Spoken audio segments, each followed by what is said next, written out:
காதின் கதை ஒரு முறையேனும் படியுங்கள். மனதில் குறுகுறுப்பு உண்டாகும். என் பெயர் காது. நாங்கள் இருவர் இரட்டை சகோதரர்கள். ஆனால் எங்கள் தலைவிதி, இதுவரை நாங்கள் ஒருவரை ஒருவர் பார்த்ததில்லை. ஏனோ தெரியவில்லை. யார் தந்த சாபமோ எங்களை வெவ்வேறு பக்கமாய் படைத்து விட்டார் இறைவன். எங்கள் துயர் இது மட்டுமல்ல, கேட்பதற்காகவே பிறந்துள்ளோம். வசையோ இசையோ, நல்லதோ கெட்டதோ, எல்லாவற்றையும் நாங்கள்தான் கேட்கிறோம். மெல்ல மெல்ல மாட்டுவதற்கென்றானோம் கண்ணாடியின் பாரம் தந்தார்கள்.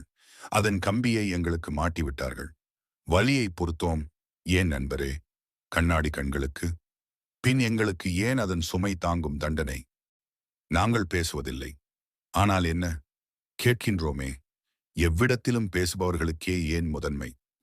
பள்ளியில் நீங்கள் படிக்கத் தவறினால் ஆசிரியரின் கைகள் எங்களையே திருகும். பெண்களின் தோட்டையும் கம்மலையும் நாங்கள் சும்போம். எங்களை குத்துவீர்கள். ஆனால் புகழோ முகத்திற்கு. அது மட்டுமல்ல, கண்ணுக்கு மை, முகத்திற்கு பாலேடு, உதட்டிற்கு பூச்சு. எங்களுக்கு என்ன செய்தீர்கள் சொல்லுங்கள். கவிகள் யாரேனும் செவியை பாடினரா? அவருக்கு கண், இதழ், இவையே எல்லாம்.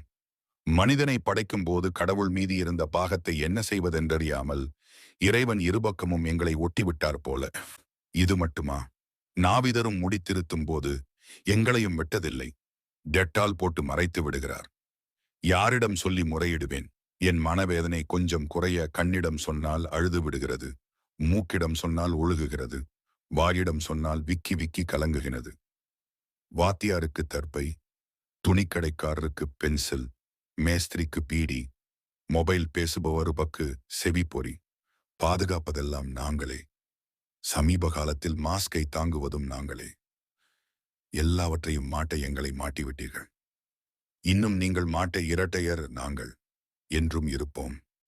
ஒரு காதில் வாங்கி இன்னொரு காது வழியாக வெளியே சொல்லக்கூடாது. அதான் ஒரு காது புகை